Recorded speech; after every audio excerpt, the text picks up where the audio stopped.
بسم اللہ الرحمن الرحیم۔ السلام علیکم ورحمۃ اللہ۔ آپ دیکھ رہے ہیں UAE اردو نیوز اور میں ہوں ستار لغاری۔ خبروں کی تفصیل کی طرف جانے سے پہلے ایک ریکویسٹ، اگر آپ میرے چینل پہ پہلی بار آئے ہیں تو پلیز چینل کو سبسکرائب کر دیجئے اور ساتھ بیل کے آئیکن کے اوپر بھی کلک کر دیجئے۔ اب چلتے ہیں خبروں کی تفصیل کی طرف۔ متحدہ عرب امارات میں ستمبر کے لیے پٹرول اور ڈیزل کی قیمتوں کا اعلان۔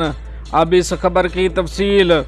اماراتی میڈیا کے مطابق عرب امارات کی فیول پرائس کمیٹی نے جمعرات کو ستمبر 2023 کے لیے مہینوں کے لیے پٹرول اور ڈیزل کی قیمتوں کا اعلان کیا ہے، جس کے تحت سپر 98 پٹرول کی قیمت جو اگست میں 3.14 درہم فی لیٹر تھی، ستمبر میں اس کے مقابلے میں یہ قیمت 3.42 فی لیٹر ہوگی، جبکہ اسپیشل 95 کی قیمت گزشتہ ماہ 3.02 درہم فی لیٹر کے مقابلے میں آئندہ ماہ کے لیے 3.31 درہم فی لیٹر ہوگی۔